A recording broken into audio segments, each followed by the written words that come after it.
Everyone, welcome to the prominent academy. बच्चे आज हम करने वाले हैं क्लास 10th का third chapter metals and non metals. बच्चे मैंने एक सीरीज शुरू की है जिसमें अभी तक मैंने फर्स्ट 2 चैप्टर्स करवा दिया। आप मेरे साथ इस सीरीज में बनी रहिए।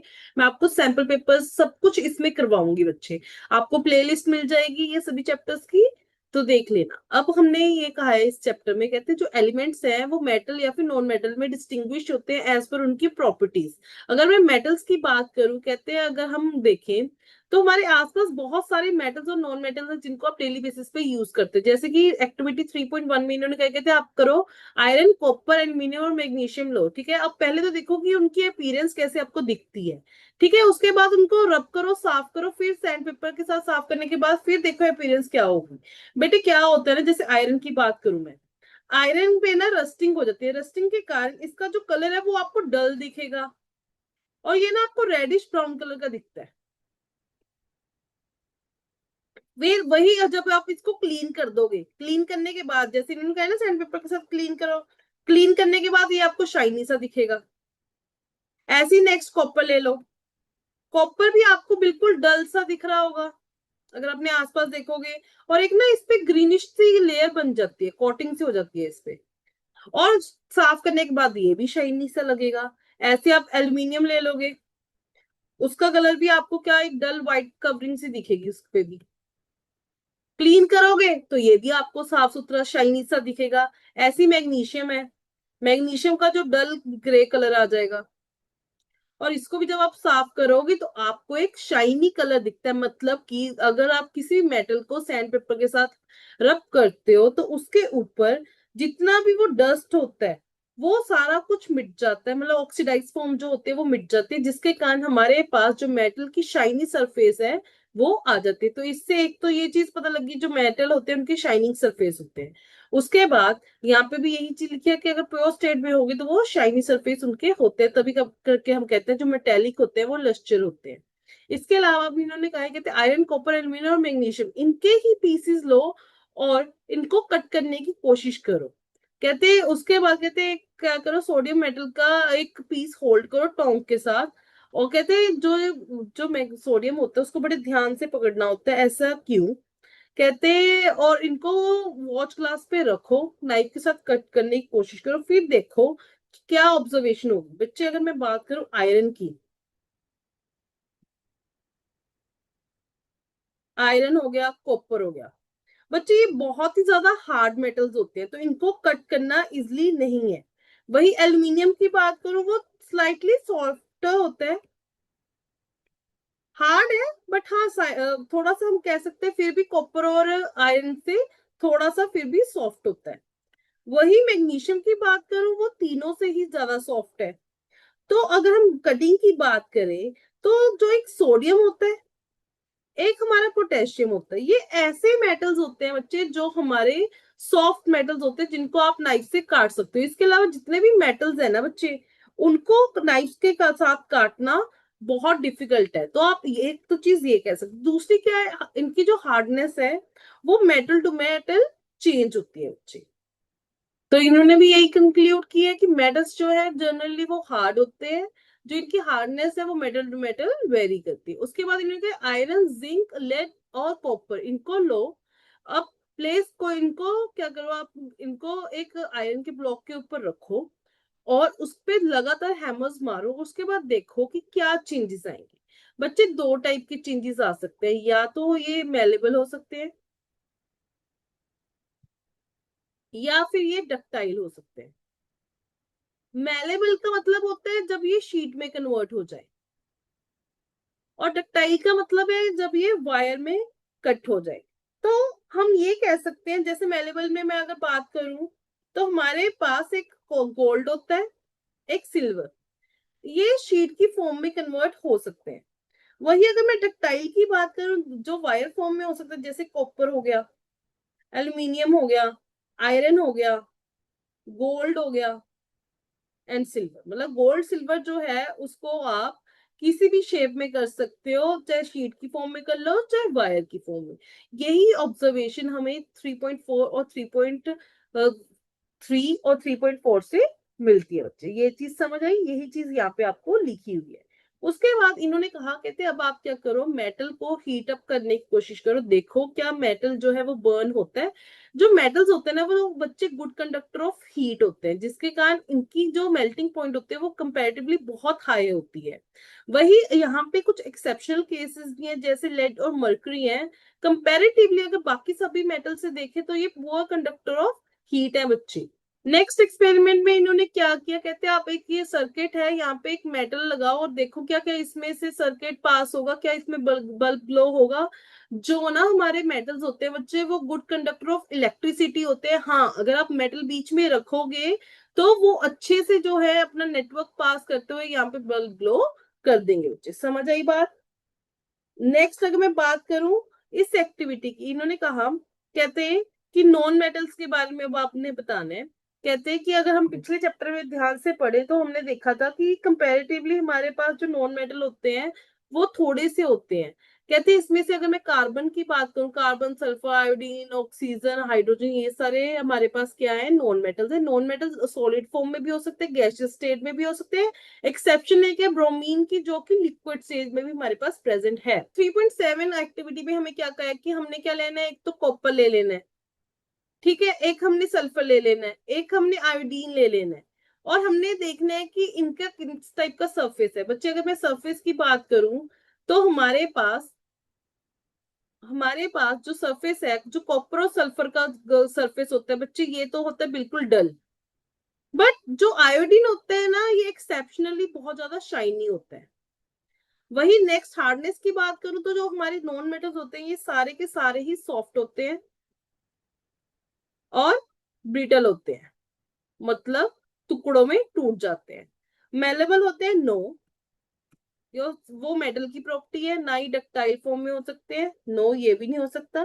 उसके बाद यहाँ पे इलेक्ट्रिसिटी कंडक्ट कर सकते हैं, नो। एक्सेप्शन है एक, क्या होगी एक्सेप्शन, ग्रेफाइट। ग्रेफाइट जो है सबसे अच्छा गुड कंडक्टर ऑफ इलेक्ट्रिसिटी है। उसके बाद क्या इनमें आवाज आ सकती है, सोनोरिटी है इनमें, नो, नॉन मेटल्स में आवाज नहीं आती होती। ये इनकी है ऑब्जर्वेशंस।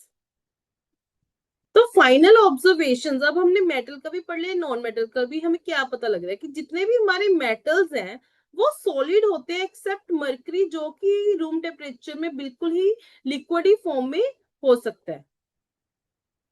उसके बाद नेक्स्ट हम देखें कि हमारे पास जितने भी मेटल्स हैं इनके बॉइलिंग और मेल्टिंग पॉइंट क्या होते हैं बच्चे, हाई होते हैं। बट जैसे हमारे पास गैलियम हो गया और सीजियम हो गया, इनके मेल्टिंग पॉइंट कम होते हैं। तो अगर ये हमारे पाप में भी मतलब हम हमारे हाथ में भी पड़े हैं तो वहां पे भी ये पिघल जाएंगे। उसके बाद जो हमारा आयोडीन है ये नॉन मेटल होने के बावजूद भी ये बहुत ज्यादा शाइनी होता है। कार्बन नॉन मेटल होने के बावजूद भी ये डिफरेंट डिफरेंट फॉर्म में आ सकता है। इसके एलोट्रॉफी जैसे डायमंड है, ये बहुत ही हार्डेस्ट मटेरियल, जबकि हम कहते हैं कि जो मेटल है वो ज्यादा हार्ड है, बट ये दुनिया का सबसे हार्डेस्ट मटेरियल है अभी तक का, और इसका मेल्टिंग पॉइंट भी बहुत ज्यादा होता है। वही ग्रेफाइट, जिसे हम कहते हैं कि जो हमारे नॉन मेटल है वो मतलब नॉन कंडक्टिंग होते हैं इलेक्ट्रिसिटी वाले केस में, बट इसकी जो कंडक्टिविटी है इलेक्ट्रिसिटी की वो सबसे ज्यादा हाईएस्ट होती है। उसके बाद एल्कलीज की बात करूं, एल्कली मेटल जैसे हमारे हो गए लिथियम, सोडियम, पोटेशियम, ये बहुत ज्यादा सॉफ्ट होते हैं, मतलब ये क्या होते हैं कि ये नाइफ के साथ कट हो सकते हैं। जबकि हम कह रहे हैं कि हमारे मेटल्स जो है वो बहुत हार्ड होते हैं, कट नहीं हो सकते। तो ये भी क्या है, एक्सेप्शनल केस है। क्यों? क्योंकि इनके पास क्या लो डेंसिटी और इनका मेल्टिंग पॉइंट भी क्या है बच्चे, कम है। उसके बाद इन्होंने कहा, कहते हैं कि मैग्नीशियम रिबन लो और कुछ सल्फर पाउडर ले लो। क्या करो, आप बर्न कर दो मैग्नीशियम रिबन को और उसके एशेस को कलेक्ट करो, उसको पानी में घोल दो। उसके बाद जो रिजल्टेंट सोल्यूशन आएगा वो रेड और ब्लू लिटमस पेपर से आप टेस्ट करो। और उसके बाद आपने क्या करना है, ये बताना कि जो मैग्नीशियम बर्न था वो एसिडिक था कि बेसिक था। फिर वैसे ही आपने सल्फर का पाउडर लेना है, फिर उसका टेस्ट करना है और उसको देखना है। तो बच्चे अगर आपको याद हो तो हमने ये किया था कि हमारे जो जितने भी नॉन मेटल्स होते हैं, जो हमारे नॉन मेटल्स होते हैं, तो ये हमेशा क्या बनाते होते थे, वाटर के साथ जब हम इनको ऐड करते थे तो ये हमेशा एक एसिडिक ऑक्साइड बनाते थे। वही हमारे जब मेटल वाटर के साथ रिएक्ट करते हैं बच्चे, ये हमेशा बेसिक ऑक्साइड बनाते हैं। तो मतलब मैं अगर यहाँ पे बात कर रही हूँ, एक तो सल्फर लिया है, एक इन्होंने क्या लिया है हमारा मैग्नीशियम, मैग्नीशियम ले रही हूँ तो वो बेसिक नेचर का होगा, अगर मैं सल्फर ले रही हूँ तो वो एसिडिक नेचर का होगा बच्चे। हाँ जी, अब हमने कहा है कि हमारे पास मेटल है, मेटल को हम एयर में बर्न करेंगे, मतलब मेटल की हम ऑक्सीजन के साथ रिएक्शन करवाते हैं तो हमेशा क्या बनता है, मेटल ऑक्साइड। ये हमने सेकंड चैप्टर में भी पढ़ा था बच्चे। ऐसे इन्होंने कॉपर की ऑक्सीजन के साथ रिएक्शन करवाई है तो एक ब्लैक कलर की लेयर बनती है, क्यों बन पाती है वो, क्योंकि वहां पे क्या बन गया है, कॉपर ऑक्साइड बन चुका है। ऐसे एल्यूमिनियम का शो किया कि वहां पे एल्यूमिनियम ऑक्साइड बन जाता होता है। कहते हैं हमने पिछले चैप्टर में ये पढ़ा था कि जब मेटल ऑक्साइड रिएक्ट करते हैं वो हमेशा मेटल ऑक्साइड किस नेचर में होते हैं, बेसिक नेचर में होते हैं। बट हमारे पास कुछ ऐसे मेटल ऑक्साइड है, जैसे एल्यूमिनियम ऑक्साइड हो गया, जिंक ऑक्साइड, जो एसिडिक और बेसिक दोनों नेचर्स में रह सकते हैं, दोनों तरीके से बिहेव कर सकते हैं। कहते हैं जब हमारे मेटल ऑक्साइड, जब हमारे मेटल ऑक्साइड एसिड या बेस दोनों में से किसी एक के साथ रिएक्ट करते हैं तो हमेशा ये क्या बनाते हैं, सॉल्ट प्लस वाटर। तभी इनको हम कहते हैं किस टाइप के ऑक्साइड्स होते हैं, एम्फिटोरिक ऑक्साइड। कौन से ऑक्साइड, एम्फिटोरिक ऑक्साइड। जैसे कि इन्होंने कहा एल्यूमिनियम जो है एसिड और बेस, जैसे इसको एसिड के साथ रिएक्ट करवाया तो हमारे पास यहाँ पे सॉल्ट बना और वाटर बना। जब बेस के साथ रिएक्ट हुआ है तब भी इसने क्या बनाया, सॉल्ट एंड वाटर। तो कहते हैं जो ज्यादातर हमारे मेटल ऑक्साइड होते हैं वो वाटर में सोल्युबल नहीं होते, बट कुछ होते हैं जो वाटर में डिसॉल्व हो जाते हैं और क्या बना देते हैं, एल्कलीज, जैसे सोडियम ऑक्साइड हो गया और पोटेशियम ऑक्साइड हो गया। ये पानी में डिसॉल्व होके क्या बना देते हैं बच्चे, एल्कलीज। मतलब एल्कलीज क्या होते हैं, एल्कलीज वो बेस होते हैं जो वाटर में डिसॉल्व हो सकते हैं, which can dissolve in water, उनको हम कहते हैं एल्कलीज। समझ आई बच्चे बात। हाँ जी बच्चे, तो इससे हमें क्या समझ आया कि हमारे पास जितने भी मेटल्स होते हैं वो जरूरी नहीं है कि सारे के सारे ऑक्सीजन के साथ रिएक्ट करें और सेम रेट पे रिएक्ट करें। डिफरेंट जो मेटल होते हैं इनकी डिफरेंट रिएक्टिविटी होती है। अगर मैं बात करूं पोटेशियम और सोडियम की, ये बहुत जल्दी रिएक्ट करते हैं, तभी हमें इनको प्रोटेक्टिवली रखना पड़ता है कि वहां पे जल्दी आग ना पकड़ लाए, तो हम इनको केरोसिन ऑयल्स में डिप करके रखते हैं। वही अगर मैं बात करूं मैग्नीशियम की, एल्यूमिनियम की, जिंक और लेड की, इनको एक थिक लेयर ऑफ ऑक्साइड के साथ कवर करके रखना पड़ता है ताकि इन पे फर्दर ऑक्सीडेशन ना हो पाए।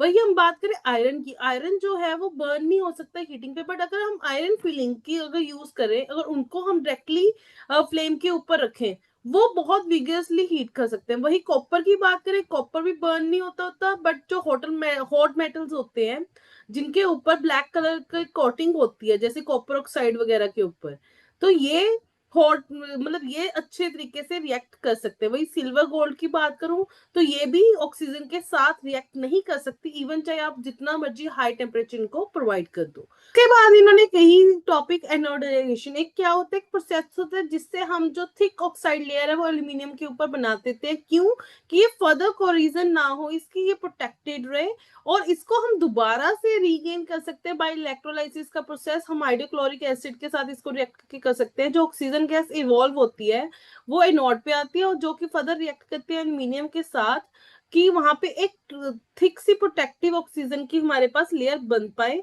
यही लेयर जो है जब हम उसको डाई करते हैं, मतलब इजिली डाई हो सकती है, जिससे हम फर्दर एल्यूमिनियम को एक्सट्रैक्ट कर सकते हैं फाइनली इन फिनिश प्रोडक्ट। वही इन्होंने कहा कि लास्ट पेज में जो आपने ऑब्जर्वेशन देखी है उसमें हमने ये देखा कि जो हमारा सोडियम है वो बहुत ही ज्यादा रिएक्टिव सैंपल है, इसकी जो रिएक्शन होती है मैग्नीशियम के कंपैरेटिवली वो ज्यादा होती है। जो बर्निंग है वो ये डिसाइड नहीं करवा सकती कि रिएक्टिविटी किसकी ज्यादा है किसकी कम है। कहते हैं अब मेटल्स है, मेटल्स को जब आप वाटर के साथ रिएक्ट करवाओगे तो क्या होता है बच्चे, जब हम मेटल्स को वाटर के साथ रिएक्ट करवाते हैं हाइड्रोजन गैस इवॉल्व होती है। तो बेसिकली हम क्या करते हैं, यहाँ पे मेटल रखा और यहाँ पे बर्नर है, यहाँ पे ग्लास वूल हमने रखा है जो वाटर के साथ सॉक्ड है, और यहाँ से जब आप बर्नर चलाओगे तो यहाँ पे आप क्या देखोगे, ऊपरली साइड एक बबल्स बनेंगे। ये बबल किसके होते हैं बच्चे, हाइड्रोजन के होते हैं। यही चीज यहाँ पे आपको कहते हैं मेटल जब रिएक्ट करता है वाटर के साथ तो मेटल ऑक्साइड और हाइड्रोजन गैस बनाता है। मेटल ऑक्साइड जो होता है वो वाटर में सोल्यूबल होता है, जो फर्दर जो है हमें मेटल हाइड्रोक्साइड बनाने में हेल्प करता है। जैसे यहाँ पे आपको मेटल ऑक्साइड वाटर के साथ रिएक्ट करेगा और क्या बनाएगा, मेटल हाइड्रोक्साइड कहते हैं। बट सारे के सारे मेटल जो है वो हमारे वाटर के साथ रिएक्ट नहीं करते हैं। मेटल जैसे हम कहते हैं जो मेटल्स है लाइक पोटेशियम है, सोडियम है, कहते हैं ये तो कोल्ड वाटर के साथ भी इतने अच्छे वे में रिएक्ट कर देते हैं और ये एक्सोथर्मिक रिएक्शन देते हैं, जिसके कारण हाइड्रोजन इन्वॉल्व होने के साथ इमिडिएटली कैच कर लेते हैं फायर को, जैसे कि आपको यहाँ पे शो की हो इनकी रिएक्शन। कहते हैं वही अगर बात करें कैल्शियम जो है वो बहुत ही कम वोल्टाइली रिएक्ट करता है हमारे वाटर के, तो हीट निकलती है वो इतनी सफिशिएंट नहीं होती कि वो आग को पकड़ ले। आगे कहीं कहते हैं जो कैल्शियम है वो क्या करने लग जाता है, फ्लोट होने लग जाता है, जो बबल्स बनते हैं ना हाइड्रोजन के उसके ऊपर ही फ्लोट होने लग जाता है। उसके बाद इन लोग मैग्नीशियम की बात करें, मैग्नीशियम जो है वो कोल्ड वाटर के साथ रिएक्ट नहीं कर सकता, वो सिर्फ हॉट वाटर के साथ ही रिएक्ट कर सकता है और ये भी फ्लोट होने लग जाता है। क्यों, क्योंकि जो बबल्स है हाइड्रोजन गैस के वो सरफेस पे लगने शुरू हो जाते हैं। वही एल्यूमिनियम, आयरन, जिंक की बात करें तो ना ही ये कोल्ड वाटर के साथ रिएक्ट कर सकते हैं ना ही हॉट वाटर के साथ। इनको हमेशा स्टीम चाहिए रिएक्शन के लिए, मेटल ऑक्साइड बनाने के लिए और हाइड्रोजन बनाने के लिए। वही हम मेटल का बात करें, लेड की, कॉपर की, सिल्वर की और गोल्ड की, ये बिल्कुल भी रिएक्टिव नहीं होते वाटर के साथ। तभी हम सिल्वर गोल्ड अपने एज ए ज्वेलरी डाल पाते हैं बच्चे, कॉपर की डाल पाते हैं। बट एक एक्सेप्शन है, कहते हैं अगर आप नाइट्रिक एसिड ले लोगे तो उस कंडीशन में नहीं हम आपकी हाइड्रोजन गैस इवॉल्व हो सकती। क्यों, क्योंकि जो हमारे पास नाइट्रिक एसिड है बच्चे ये स्ट्रॉन्ग ऑक्सीडाइजिंग एजेंट है। इसका मतलब क्या हुआ, ये खुद रिड्यूस होके दूसरे को क्या कर देगा बच्चे, ऑक्सीडाइज कर देगा। बट अगर हम बात करें मैग्नीशियम की या फिर मैग्नीज की, ये डिल्यूट नाइट्रिक एसिड के साथ रिएक्ट कर सकते हैं और हाइड्रोजन गैस प्रोड्यूस कर सकते हैं बच्चे। ये एक्सेप्शनल केस है, इसको मार्कअप कर सकते हो आप यहाँ से यहाँ तक।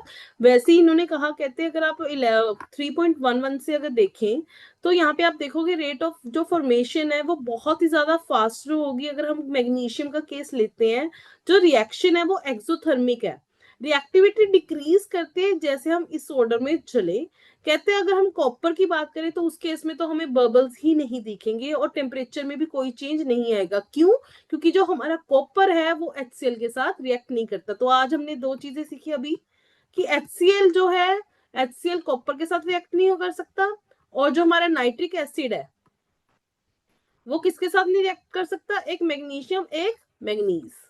समझ आई बच्चे, ये चीज आपको पता होनी चाहिए, इनकी एक्सेप्शनल केस है। उसके बाद एक्वा, नेक्स्ट है एक्वा रह गया। ये क्या हो गया, रॉयल वाटर। रॉयल वाटर का मतलब क्या है, हाइड्रोक्लोरिक एसिड और नाइट्रिक एसिड को हम 3:1 में लेते हैं जिसमें हम गोल्ड को डिसॉल्व करते हैं। ये जो एसिड है इंडिविजुअली गोल्ड इनमें डिसॉल्व नहीं हो सकता, बट हम जब इस कंसेंट्रेशन में लेते हैं तो ये हो जाते हैं एक्वा, जो कि हाईली कोरेसिव होता है, फ्यूमिंग लिक्विड होता है। और ये एक one of the few reagent है जो जिसमें हम गोल्ड को और प्लेटिनम को डिसॉल्व कर सकते हैं। अब इन्होंने कहा कि हमने मेटल्स को रिएक्ट करवाना है जो हमारे मेटल सोल्ट है उनके ही सोल्यूशन में, तो कैसे करेंगे। आपने 2 टेस्ट ट्यूब्स लेनी है, एक में आपने क्या डालना है, कॉपर सल्फेट का सोल्यूशन डालना है और आयरन नेल को इस पे लगा देना है। वही एक आपने कॉपर की वायर लेनी है और इसमें जो सोल्यूशन डालना है वो आयरन सल्फेट का डालना है।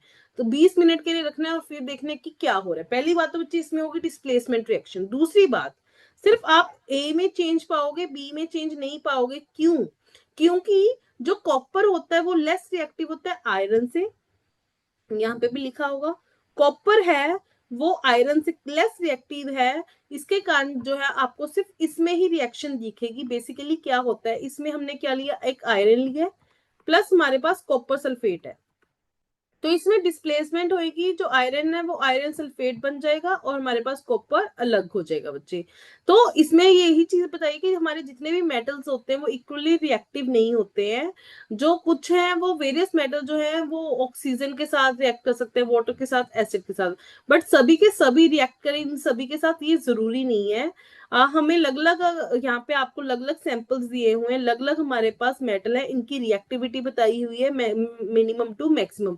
पोटेशियम की सबसे ज्यादा है और गोल्ड की सबसे कम है, गोल्ड और सिल्वर की सबसे कम है, तभी हम इन्हें इन दी फॉर्म ऑफ ज्वेलरी हम डालते हैं। अब नेक्स्ट टॉपिक है कि मेटल और नॉन मेटल कैसे रिएक्ट करते हैं। बच्चे हमने 9th क्लास में इलेक्ट्रॉनिक कॉन्फ़िगरेशन पढ़ी थी, जिसमें हमने ये पढ़ा था कि वैलेंस इलेक्ट्रॉन को हमने फिल करना होता है, उनकी वैलेंसी के अकॉर्डिंग ही उनकी रिएक्टिविटी होती है। जैसे कि अगर आप सोडियम की बात करो, सोडियम का एटॉमिक नंबर कितना है 11, तो हमने इसकी कॉन्फ़िगरेशन कैसे लिखते हैं 281 लिखते हैं। तो पीछे कितने इलेक्ट्रॉन है, एक। तो ये 7 गेन करने में खुश होगा कि एक लूज करने में, एक लूज करने में खुश होगा ना, तो ये बहुत ज्यादा रिएक्टिव मेटल होगा। इस बेस पे हम किसी भी मेटल या फिर नॉन मेटल की रिएक्टिविटी देखते होते हैं बच्चे, समझ आई बात। जैसे वही इन्होंने कहा, जैसे क्लोरीन की बात करें, अब जब मैं क्लोरीन की बात कर रही हूँ, क्लोरीन का एटॉमिक नंबर क्या होता है बच्चे, क्लोरीन का एटॉमिक नंबर होता है 17। तो यहाँ पे मैं लिखूंगी 287। तो ये 7 लूज करने में इंटरेस्ट होगा कि एक गेन करने में इंटरेस्टेड होगा। तो इसकी ज्यादा प्रॉपर्टी कैसी है नॉन मेटल जैसे, क्योंकि जो मेटल होते हैं वो इजिली लूज करने में राजी होते हैं, और जो नॉन मेटल होते हैं वो गेन करने में राजी होते हैं बच्चे। ऐसे ही आपको यहाँ पे नोबल गैस की कॉन्फ़िगरेशन बताई है। देखो ये पहली अपने अपने में स्टेबल है, तो ये ना ही नॉन मेटल में आते हैं ना ही मेटल्स में आते हैं। वही मेटल्स के आप देखो तो लास्ट कॉन्फ़िगरेशन 1 2 1 2 इस टाइप की है, 3 है, क्योंकि ये इतने लूज करने को राजी है। बट जिनकी कॉन्फ़िगरेशन 5 6 7 है, तो कितनी एनर्जी चाहिए होगी इनके इलेक्ट्रॉन को बाहर निकालने के लिए। तो निकालने की बजाय ये लेने में ज्यादा इंटरेस्टेड होंगे इलेक्ट्रॉन्स, तो करके हमारे जितने भी नॉन मेटल्स होते हैं वो ज्यादा इलेक्ट्रॉन एक्सेप्टर होते हैं, और जो मेटल्स होते हैं वो डोनर होते हैं। ये समझ आई बात। जैसे कि हमारे पास यहाँ पे सोडियम है, अभी हमने कहा कि ये एक मेटल है, तो ये इलेक्ट्रॉन लूज करने में ज्यादा इंटरेस्टेड होगा, तो ये खुद पॉजिटिव होकर अपने इलेक्ट्रॉन निकाल देगा। वही क्लोरीन की बात की है, क्लोरीन जो है वो इलेक्ट्रॉन लेके राजी है, तो ये क्या करेगा, ये इलेक्ट्रॉन देगा इसको। तो इस तरीके से इनकी क्या बन जाता है, हमारा सोल्ट बन जाता है, होता है बच्चे। इसने लूज किया सोडियम ने, और क्लोरीन ने गेन कर लिया। समझ आ गई बच्चे। हम पढ़ते हैं ना कि पॉजिटिव नेगेटिव एक दूसरे को अट्रैक्ट करते हैं, वही चीज यहाँ पे लिखी हुई है बच्चे। अब इन्होंने कहा, कहते हैं ये हमें नोट करना चाहिए कि ये कभी भी मॉलिक्यूल फॉर्म में नहीं होते हैं, ये हमेशा एग्रीगेटेड, जो पॉजिटिव नेगेटिव चार्ज होता है ना, ये इस फॉर्म में होते हैं। ये चीज हमें पता होनी चाहिए। ऐसे हम अब देखते हैं मैग्नीशियम क्लोराइड की कैसे हमारी फॉर्मेशन होती है, एक आयनिक कंपाउंड की।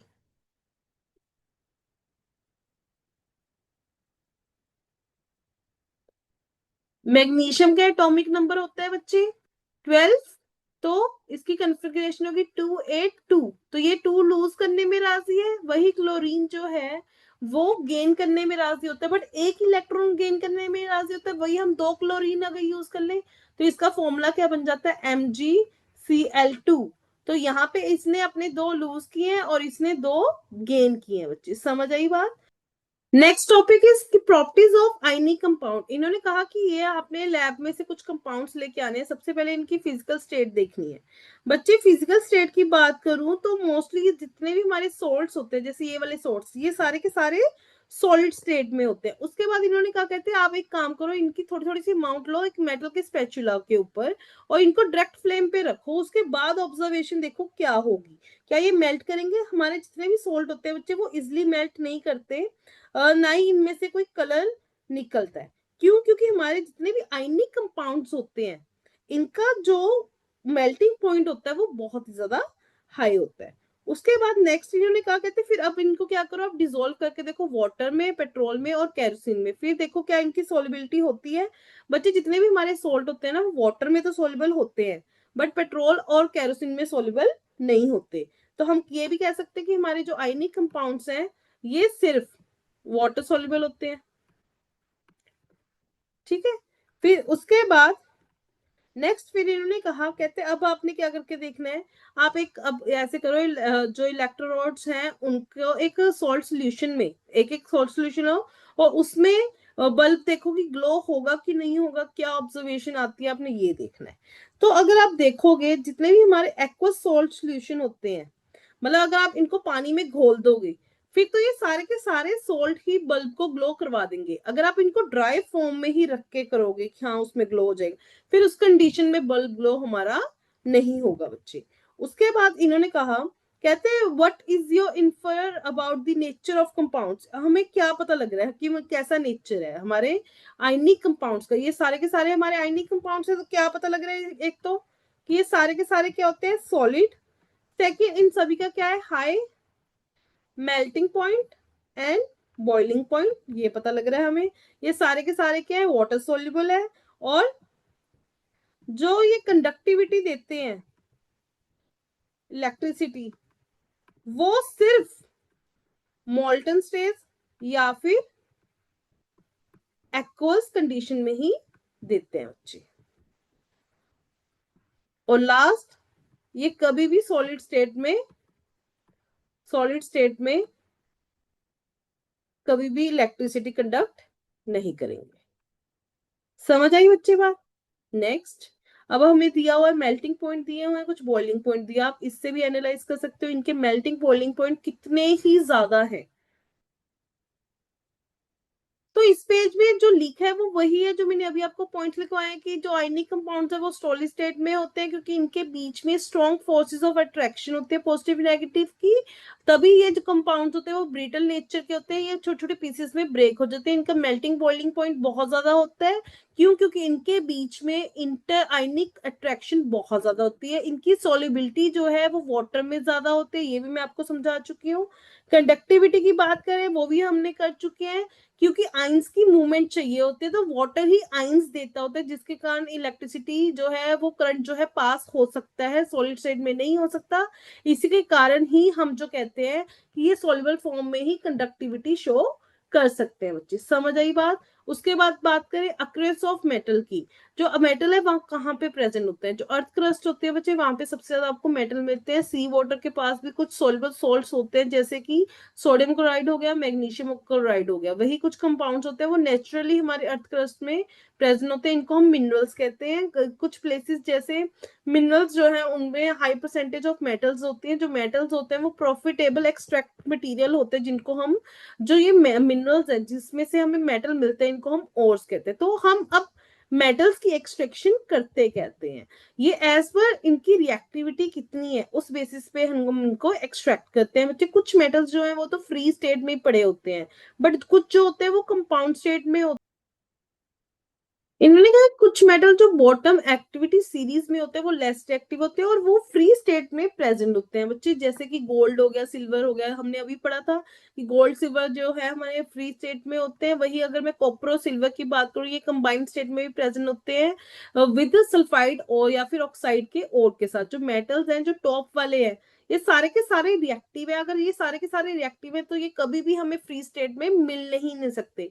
वही अगर मैं मीडियम वालों की बात करूं तो ये मीडियम वाले जो है ये मॉडर्न रिएक्टिव है, तो ये या तो ऑक्साइड फॉर्म में मिल जाएंगे आपको, या फिर ये सल्फाइड फॉर्म में, या फिर आपको कार्बोनेट फॉर्म में मिल सकते हैं। वही अगर आप बात करो मेटल्स की तो ये मोस्टली ऑक्साइड फॉर्म में ही मिलते हैं, क्योंकि ऑक्सीजन जो है वो हाईली रिएक्टिव और अबंडेंट है हमारे अर्थ पे, इसके कारण ज्यादा ऑक्साइड फॉर्म में हमें मिलते हैं। और उसके बाद हमने जो मेटल्स हैं उनको 3 कैटेगरीज में डिवाइड किया on the basis of reactivity. एक लो रिएक्टिविटी वाले, एक मीडियम रिएक्टिविटी वाले, एक हाई रिएक्टिविटी वाले। डिफरेंट टेक्निक्स हम यूज करते हैं मेटल्स को एक्सट्रैक्ट करने के लिए। इनके लिए डिफरेंट स्टेप्स हमें मेंशन है, जैसे कि सपोज करो, अब बात आई ओर्स की। ओर्स जो है वो कंसंट्रेटेड, हमें पता है कि मिनरल की फॉर्म होती है। अगर बहुत ही ज्यादा रिएक्टिव मेटल होगा तो उसके लिए हमें इलेक्ट्रोलाइसिस का प्रोसेस करना पड़ेगा, जिससे हमें एक प्योर मेटल मिलेगा। वही अगर मीडियम रिएक्टिविटी वाला है, या तो उसका कार्बोनेट का और होगा या फिर सल्फाइड का और होगा। अगर कार्बोनेट का और होगा तो हमें उसमें कैल्सिनेशन का प्रोसेस करना होगा। अगर सल्फाइड का और होगा तो उसमें हमें रोस्टिंग करनी पड़ेगी। अब रोस्टिंग करने के बाद इसमें सिर्फ हमारे पास अब क्या रह जाएंगे, जो हमारा मेटल है वो ऑक्साइड फॉर्म में रह जाएगा। फिर उसकी हमें रिडक्शन करनी पड़ेगी। रिडक्शन करेंगे तो ऑक्सीजन उसमें से निकल जाएगा। अगर ऑक्सीजन उसमें से निकल गया तो हमें प्योर फॉर्म में मेटल मिल जाएगा। वही अगर लो रिएक्टिव वाला मेटल है देखो बहुत इजिली है उसको एक्सट्रैक्ट करना। तो मोस्टली ये सल्फाइड और में हमें मिलते हैं, इनकी हम रोस्टिंग करते हैं और उसके बाद मेटल जो है हमें मिल जाता है, उसकी फाइनल रिफाइनिंग करके हम उसे ले सकते हैं बच्चे।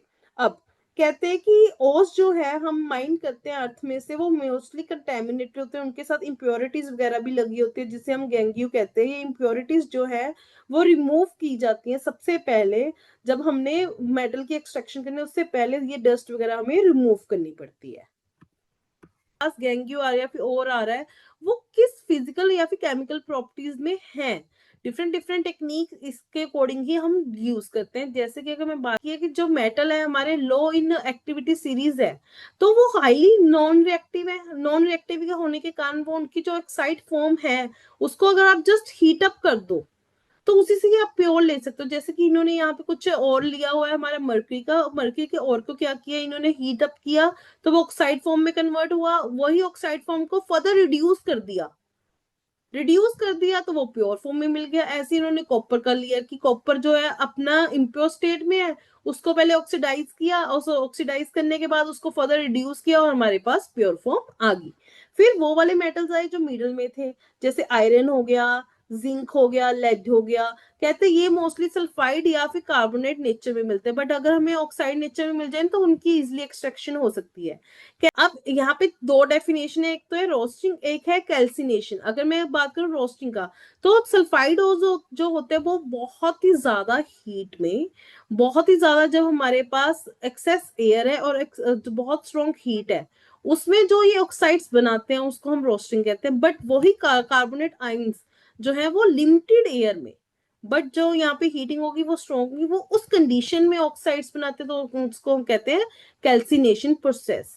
तो इनके कैसे होता है, जैसे यहाँ पे आपको शो किया हुआ है जिंक के बारे में कि जिंक सल्फाइड हमारे पास एक और है, इसको पहले ऑक्सीडाइज किया, ऑक्सीडाइज करके हमारे पास एक मेटल ऑक्साइड आ गया, मेटल ऑक्साइड को फर्दर कैल्सिनेशन किया, मतलब यहाँ पे लिमिटेड एयर प्रोवाइड की और हीट बहुत ज्यादा प्रोवाइड की।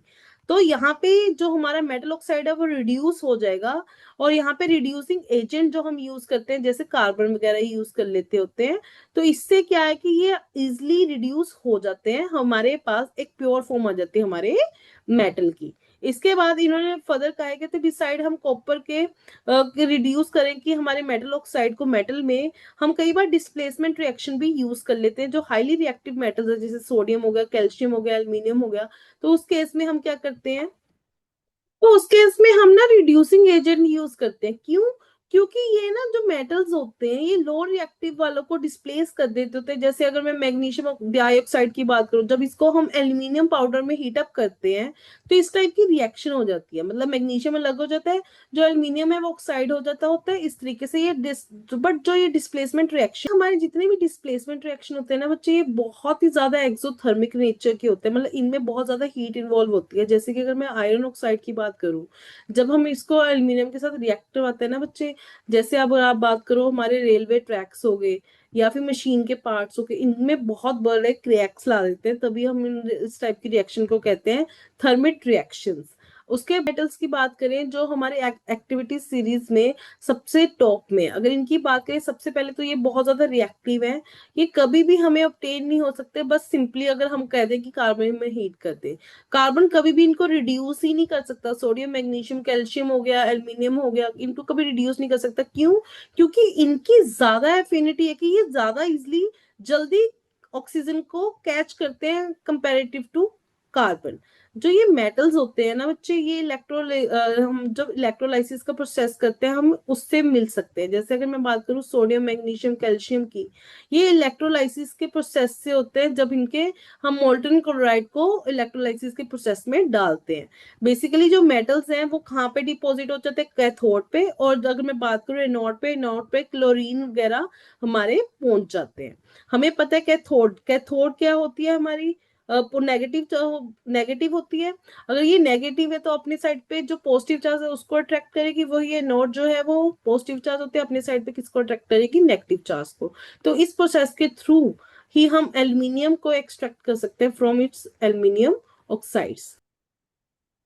हाँ जी बच्चे, अब जो हमारे पास मेटल आया बच्चे, वो हमेशा प्योर फॉर्म में नहीं होता, अभी भी उसमें कुछ इम्प्योरिटीज होती हैं। तो उसको हम कैसे जो ये इम्प्योरिटीज है कैसे रिमूव कर सकते हैं? By the electrolytic refining. Basically zinc हो गया, कॉपर हो गया, निकल हो गया, सिल्वर, गोल्ड, इनकी हम फर्दर रिफाइनिंग करते हैं। हम क्या करते हैं यहाँ पे कि हमारे पास जो एनोड है वो हम किस चीज की बनाते हैं? ये हम बना देते हैं इम्प्योर मेटल्स की। वही हमारे पास जो कैथोड है ये हम प्योर मेटल की बनाते हैं बच्चे। और यहाँ पे जो हमारे पास सोल्यूशन है, हम इसमें मेटल सॉल्ट डाल देते हैं।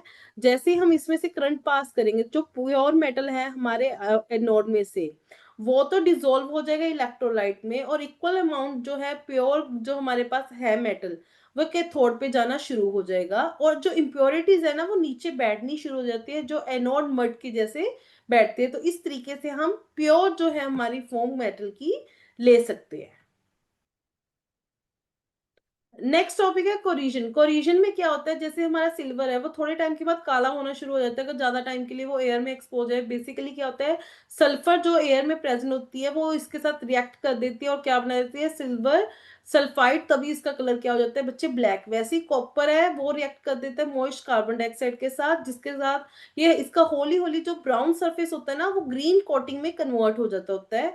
क्यों? क्योंकि यहाँ पे एक बेसिक कॉपर कार्बोनेट बन जाता होता है बच्चे। वैसे ही हमारा जो आयरन है, जब वो भी एयर और वाटर के कांटेक्ट में आता है लंबे टाइम के लिए, तो इसके ऊपर भी रेडिश ब्राउन जो कोटिंग हो जाती है, जिसे हम कह देते हैं रस्ट। अब इन्होंने कहा, कहते हैं अब एक काम करो, आप 3 टेस्ट ट्यूब्स लो, ठीक है? अब इनमें आप डिस्टिल्ड वाटर डाल दो, उसके बाद इसमें आप ना आयरन नेल डालो, और यहाँ पे एक लेयर आप क्या करो, ऑयल की डाल दो। यहाँ पे आप क्या करो, ड्राई एयर डाल दो, और नीचे क्या डाल दो आप, कैल्शियम क्लोराइड। कैल्शियम क्लोराइड का क्या काम होता है बच्चे, ये बेसिकली हमारे मॉइस्चर को निकालने के काम आता होता है। तो हम इसको यूज करते हैं, यहाँ पे लिखा भी हुआ है, ये एज अ ड्राइंग एजेंट हम इसके यूज करते हैं। तो आप क्या देखोगे, पहले वाली कंडीशन में हमें एयर भी मिल रहा है, वाटर भी मिल रहा है, तो इस कंडीशन में तो जो हमारे आयरन नेल है इन पे तो रस्टिंग हो जाएगी। बट अगर मैं बात करूं बी और सी में, यहाँ पे रस्टिंग क्यों नहीं होगी? क्योंकि मैंने कहा कि जो आयरन है उसको वाटर और एयर दोनों चाहिए रिएक्शन के लिए। दूसरी वाली कंडीशन में जब मैंने ऑयल की एक लेयर लगा दी, तो वाटर और एयर एक दूसरे के कांटेक्ट में नहीं आ पा रहे। अगर बच्चे वो कांटेक्ट में नहीं आ पा रहे, तो हमारे आयरन पे रस्टिंग नहीं होगी, तो इसका ऐसे कलर चेंज नहीं होगा। इस कंडीशन में भी जब एयर ड्राई है, मतलब वाटर तो है ही नहीं, तो इस कंडीशन में भी हमारी रिएक्शन नहीं हो पाएगी, जिसके कारण जो हमारा आयरन है वो एज इट इज हमारे पास रहेगा। अब हम रस्टिंग को कैसे प्रिवेंट कर सकते हैं बच्चे?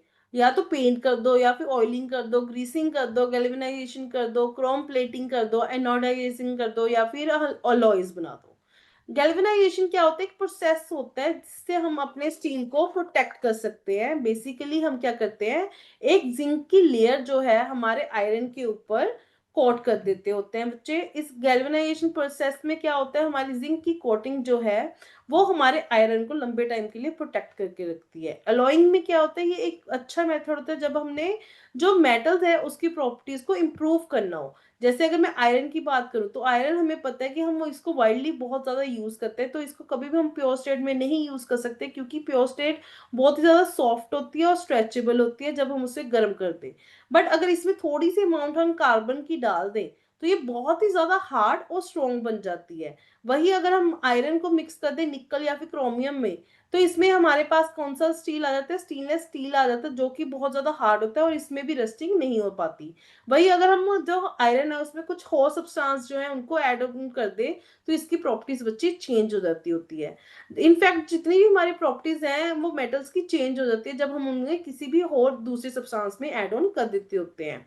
कहते हैं इसमें हम मेटल भी ऐड कर सकते हैं, नॉन मेटल भी ऐड कर सकते हैं। जो अलॉय होते हैं बेसिकली वो होमोजीनियस मिक्सचर होता है, या फिर दो से ज्यादा मेटल्स का, मेटल और नॉन मेटल का भी हो सकता है। हम क्या करते हैं, प्रेफर ये करते होते हैं कि प्राइमरी हम पहले प्राइमरी मेटल को मेल्ट करें, फिर उसमें हम दूसरा जो एलिमेंट है उसको डेफिनेट प्रोपोर्शन में डाल दें, उसके बाद उसको रूम टेम्परेचर पे कूल होने दें। अगर मैं प्योर गोल्ड की बात करूं बच्चे, वो 24 कैरेट्स का होता है, वो बहुत ही ज्यादा सॉफ्ट होता है, जिससे हमारी ज्वेलरी नहीं बना सकते। तो हमें उसमें या तो सिल्वर डालना पड़ता है या फिर बच्चे कॉपर डालना पड़ता है उसको हार्ड करने के लिए। जनरली इंडिया में क्या करते हैं, 22 कैरेट गोल्ड को बनाते होते हैं कोई भी, अगर हमने ऑर्नामेंट्स बनाने हैं। बेसिकली इसमें 22 पार्ट्स का मतलब क्या होता है कि जो अलॉय है उसमें जो 2 पार्ट्स हैं, या तो वो कॉपर का होगा या फिर वो सिल्वर का होगा। अब मैं एक मेटल की बात करूं, मरकरी की। मरकरी जो है किस अलॉय फॉर्म में मिलता है हमारे पास, अमालगम। जो ये अमालगम है, ये कंपैरेटिवली इसकी इलेक्ट्रिक कंडक्टिविटी और मेल्टिंग पॉइंट जो है वो कम है प्योर मेटल की कंपैरेटिवली। वही ब्रास की बात करें, ब्रास दो चीजों से मिलकर बनता है, कॉपर एंड जिंक। वही ब्रॉन्ज की बात करूं, ये किससे बनकर मिलता है बच्चे, कॉपर एंड टिन। तो ये क्या होते हैं, ये गुड कंडक्टर ऑफ इलेक्ट्रिसिटी नहीं होते, बट वेयर एज अगर हम बात करें कॉपर की, कॉपर को हम इलेक्ट्रिक सर्किट्स को बनाने के लिए यूज करते हैं। वही हम आगे अगर बात, वही हम अगर आगे बात करें सोल्डर की, सोल्डर क्या होता है, हमारे लेड और टिन का मिक्सचर होता है, जिसका मेल्टिंग पॉइंट बहुत ही कम होता है। तो हम इसको जो वेल्डिंग की इलेक्ट्रिक वायर्स होती हैं उनको जोड़ने के काम लाते हैं बच्चे। जैसे अगर हम बात करें आयरन पिलर जो हमारा कुतुब मीनार में है दिल्ली में, उसको वो 16 साल 1600 ईयर्स पुराना है, जो कि इंडियन वर्कर्स ने बनाया था। मतलब ये देख लो कि उन्होंने ये टेक्निक यूज की थी जिससे उस पे रस्टिंग ना हो। आप मानोगे कि उसकी ये जो रस्ट रेजिस्टेंट की क्वालिटी है, इसको एग्जामिन जो है दुनिया भर के साइंटिस्ट कर रहे हैं। जो आयरन पिलर ये 8 मीटर हाई है और 6 टन का वेट है इसका। ये देख लो आप कि क्या टेक्निक उन्होंने यूज की होगी उस टाइम पे, उनको इतनी नॉलेज थी कि कैसे वो रस्टिंग को अवॉइड कर सकते हैं। That's all for today. I hope so आपको ये चैप्टर समझ आया होगा। अगर आपको कोई भी डाउट है, कुछ भी आपने पूछना है, you can ask me freely. Thank you so much for watching.